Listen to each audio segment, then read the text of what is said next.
खतौली का चुनाव भाजपा के इस ताबूत में, जो अहंकार का ताबूत है, जो बंटवारे का ताबूत है, उसमें आखिरी कील ठोकने काम करेगा उत्तर प्रदेश में।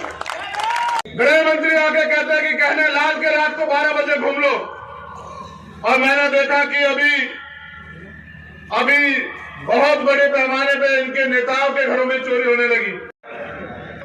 एक तरफ संविधान को खतरा है और दूसरी तरफ हमारे अंदर ये चाहत है कि संविधान को पूर्ण रूप से लागू करा जाए। तो मेरे जन्मदिन पे बस मुझे ये गिफ्ट देना इस बार। दुनिया का सबसे बेहतरीन संविधान, और ये संविधान देश के अंतिम व्यक्ति को भी समान अधिकार देता है। किसान हो, नौजवान हो, महिला हो, मजदूर हो, देश का कोई भी व्यक्ति, सबको बराबर के अधिकार देता है भारत का संविधान। तो आप सबको संविधान दिवस की हार्दिक बधाई। मैं जब से आया हूं आपके नारों के बाद सुन रहा हूं, लेकिन नारों से बड़ी जिम्मेदारी आपको देने के लिए आया। ये खतौली का चुनाव मात्र एक चुनाव नहीं,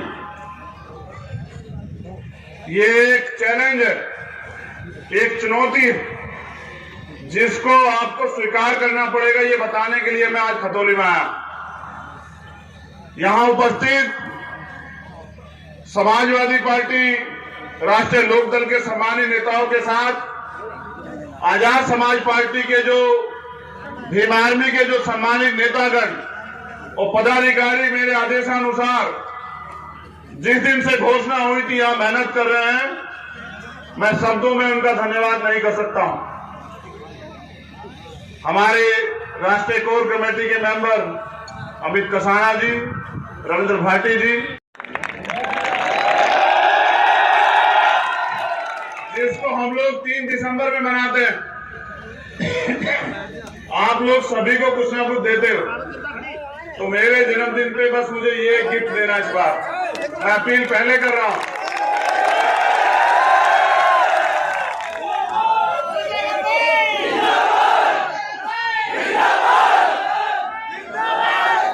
ये जिंदाबाद कहना आप कम करो। तुमने पिछली बार भी बहुत जिंदाबाद कहा मुझे, लेकिन जब मेरा नंबर आता है तो पता नहीं तुम लोग कहां चले जाते। क्या इस बार तो मुझे खतौली से खाली हाथ तो नहीं भेजोगे? चलो आप ध्यान से सुनो, जिंदाबाद मत करो। यहां एक तरफ संविधान को खतरा है और दूसरी तरफ हमारे अंदर ये चाहत है कि संविधान को पूर्ण रूप से लागू करा जाए। खतौली का चुनाव प्रत्याशी जयंत चौधरी जी ने बहुत सोच समझ के दिए। कोई कुछ भी कहता है, आपको एक बात याद रखनी कि गठबंधन का प्रत्याशी हमारा अपना, और जब बात मान सम्मान की हो तो आप लोगों ने कभी मुझे पीठ नहीं दिखाई। आपने हमेशा मेरा मान रखा। मैंने तो मुजफ्फरनगर में भी देखा कि जब जिला पंचायत का चुनाव था, आपने मुझे यहां से 6-6 सांसद मेंबर जिता के दिए। तो मैं इस बात को भूला नहीं, लेकिन आज मैं आपसे कुछ और कहने आया। देश में हालात बड़े खराब, नौजवान परेशान है। पहले तो भर्ती नहीं आती, भर्ती आती है तो पेपर लीक हो जाता है। उसके बाद जो थोड़ा बहुत आगे बढ़ने के लिए दलित पिछड़ों का आरक्षण मिला है, उसमें घोटाले हो जाते हैं। आपने 69,000 शिक्षक भर्ती में और दरोगा भर्ती में देखा कि किस तरह ये सरकार जो अहंकार में चूर है, जो अहंकार में इतनी खो चुकी है कि उनको ये भी याद नहीं कि वो नौजवानों के भविष्य को बर्बाद करने में लगे। किस तरह से गरीब माँ बाप, किसान कमेले लोग अपने बच्चों को पढ़ा लिखा के उम्मीद लगाए बैठे उनको नौकरी मिलेगी। ये पहली ऐसी सरकार है केंद्र में और स्टेट में जिनके राज में नौजवान आत्महत्या करने को मजबूर है। जितने सरकारी सिस्टम है सबको बेच रही है सरकार। अब अमीर लोग तो फिर भी थोड़ा बहुत सरवाइव कर जाएंगे, लेकिन जब मैं गरीबों की तरफ देखता हूं तो एहसास होता है कि गरीबों की तो जेब खाली है। उनमें तो महंगाई का और जोर सरकार डाल रही, चाहे पेट्रोल डीजल के दाम, चाहे खाद्य पदार्थों के दाम हो, चाहे गैस के दाम हो। और सवाल आप इनसे कर नहीं सकते। अगर आप सवाल करोगे तो फिर ये सरकारी मशीनरी का दुरुपयोग करके अगर आदमी पैसे वाला ताकतवर हो तो सीबीआई ईडी इनकम टैक्स लगा देते हैं, और अगर आदमी क्रांतिकारी संघर्षशील हो तो ये झूठे मुकदमे लगा देते हैं। इतना अन्यायपूर्ण शासन क्या तो अंग्रेजों का था या फिर इस सरकार का।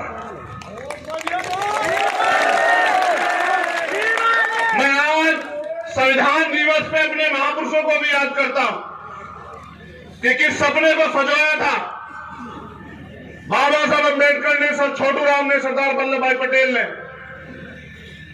देश बनाया, दिल जोड़े, उनके सपने को पंख दिए चौधरी चरण सिंह जी ने। अगर आज थोड़ी बहुत जमीन गरीब कमजोर वर्गों तक पहुंची है तो इसका सबसे बड़ा श्रेय जाता है चौधरी चरण सिंह जी को। मैं जब सरकार के क्रियाकलाप देखता हूं कि एक दिन पहले कोई अधिकारी रिटायर होता है और आप उनको चुनाव आयुक्त बना देते हैं, तो एहसास होता है कि जो आदमी सरकार ने रिटायर कर दिया उसको सरकार दोबारा से अगर बनाएगी तो अपने फायदे के लिए बनाएगी। आज जो है हालात बने, कहीं ना कहीं इसके जिम्मेदार हम खुद भी हैं, क्योंकि चुनाव के समय ये हमें बांटने का काम करते हैं और हम बढ़ जाते हैं। इनके इस सरकार के पास तो एक भी एजेंडा नहीं है, किसी के लिए भी नहीं, ना किसानों के लिए, ना मजदूरों के। मंच पे हमारी महिला शक्ति भी बैठी और उनको वोट भी देनी, लेकिन क्या वो उत्तर प्रदेश में सुरक्षित है? गृह मंत्री आके कहते हैं कि कहने लाल के रात को 12 बजे घूम लो, और मैंने देखा कि अभी बहुत बड़े पैमाने पे इनके नेताओं के घरों में चोरी होने लगी। कई एक्टरों के घरों में चोरी हुई, उनके गहने चोरी हो गए, और वो कह रहे हैं कि उत्तर प्रदेश में हम डरावा महसूस कर रहे हैं। सुबह अखबार खोलो, रेप हत्या में अखबार भरे पड़े हैं। थोड़ी बहुती जो कमी कसर है वो इनके नेता गरीबों की जमीन दबा के माफियाशाही करके पूरी कर दे रहे हैं। यहां बड़े पैमाने पे किसान उपस्थित है। कहते हैं जी देश का किसान खुशहाल नहीं होता, देश खुशहाल नहीं होता। और किसानों के क्या हाल है आप बेहतर जानते हैं। पहले तो प्राकृतिक मार है, कभी ओला पड़ जाता है, कभी गैर टाइम बारिश आ जाती है, कभी सूखा पड़ जाता है, कभी बिजली नहीं है। फिर उसके बाद योगी जी की सरकार में छुट्टा पशु इनके नेताओं की तरह घूम रहे हैं। अगर आप तार बार करोगे तो मुकदमा, अगर आप उनको रोकोगे तो मुकदमा, किसान पराली जला देगा तो मुकदमा। लेकिन अगर किसान मुआवजा मांगे फसल का तो 2, 4, 10 रुपए दिखा के उसका मजाक उड़ाते हैं। ये सरकार है। सरकार सबकी होती है, सरकार ना एक जाति की होती ना एक धर्म की होती। और मैंने तो सीखा माननीय काशीराम साहब से कि जब तक आप सवाल नहीं करोगे सरकार को अकल नहीं आएगी। अगर आपको सरकार से सवाल करना है तो लोकतंत्र में क्योंकि वो नहीं सुनते, चुनाव एक ऐसा समय होता है कि आप वोट की चोट से साबित करो कि आपके अंदर कितना दर्द। ये मौका मिला है, पूरे उत्तर प्रदेश में तो कम है, लेकिन रामपुर में और खतौली में है आपके पास कि जो गलती हुई है उसको सुधारने का मौका। मीलों ने भुगतान नहीं किया। नेता झूठ बोल रहे हैं बीजेपी के। एक नेता इतने अहंकारी हो गए कि जो शोषित वंचित समाज है, जिनको सैन समाज हम कहते हैं, उस समाज को गाली बकने लगे। अहंकार देखिए, पागल हो चुके हैं अहंकार में। जो मना है कह रहे हैं। मैं यहां इस मंच से अपील करूंगा, जो मोस्ट बैकवर्ड है, अपने बच्चों का भविष्य अगर सुधारना चाहते हो, पाल, प्रजापति, कश्यप, निषाद, सैन, शेड्यूल कास्ट की सभी जातियों को कह रहा हूं, तो ये मौका है आपके पास। खतौली का चुनाव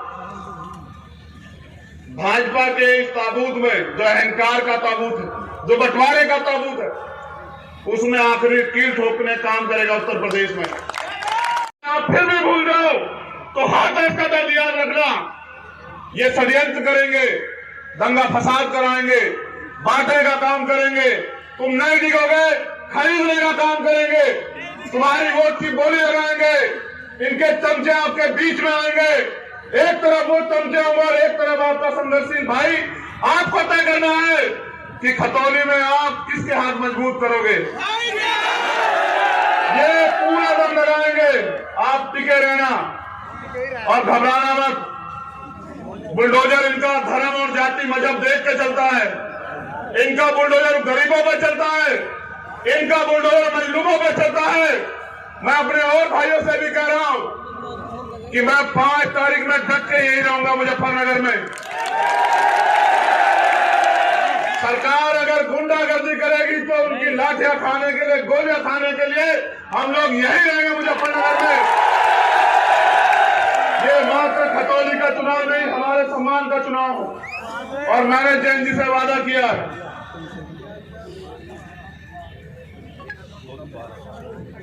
कि किसानों को सच्ची श्रद्धांजलि और 2 अप्रैल का बदला जो है मेरे लोग इस बार लेकर रहेंगे यहां इस सरकार से। और हर तरफ में जो आपने संघर्ष करके जो लाठियां खाई थी दलित समाज के लिए, वो दलित समाज भूला नहीं है। अभी बिल्कुल याद है कि आपने जो लाठियां खाई, मेरे कार्यकर्ताओं सब सिर्फ सम्मान के भूखे हैं। मैं जितनी अपने कार्यकर्ता साथियों की तारीफ करूं, मैं किसी के कार्यकर्ता को गलत नहीं कह रहा हूं, कमजोर नहीं कह रहा हूं। मैं इसलिए उनका हौसला इसलिए बढ़ाना चाहता हूं क्योंकि मैंने उनको संघर्ष करते देखा। आज उनको उम्मीद है कि उनका प्रत्याशी जीतेगा, इसलिए वो इतनी बड़ी संख्या में आए। मैं उनकी उम्मीद की दाद देता हूं। बस मैं एक उम्मीद आपसे और करता हूं, क्या 5 तारीख को कोई ताकत आपको मेरे सम्मान की लड़ाई को लड़ने को रोकने का काम कर सकती है क्या? तो आज के बाद आपको चैन से नहीं बैठना है। 2 तारीख में मैं यही रहूंगा, खतौली में आपके बीच आऊंगा। 3 तारीख का जन्मदिन 2 तारीख को मनाएंगे। आप गांव में इंतजाम रखना। मैं कोशिश करूंगा कि सुबह 7 बजे से लेके और रात के 12 बजे तक हर एक गांव में जाने का प्रयास करूंगा।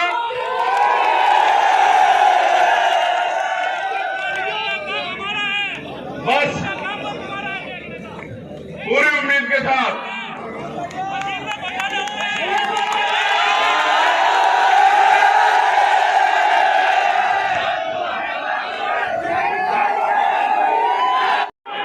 इस हौसले को 5 तारीख तक बना के रखना है।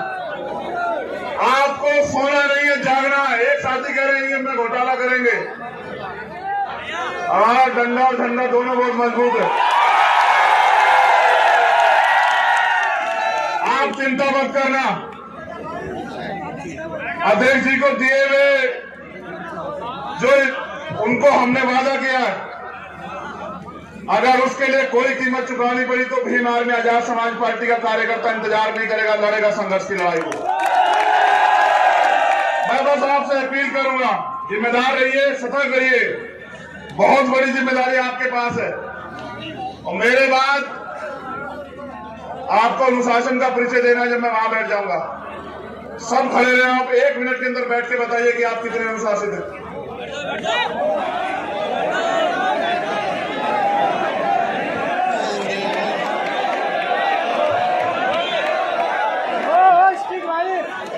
पूरी होने वाली 1 मिनट।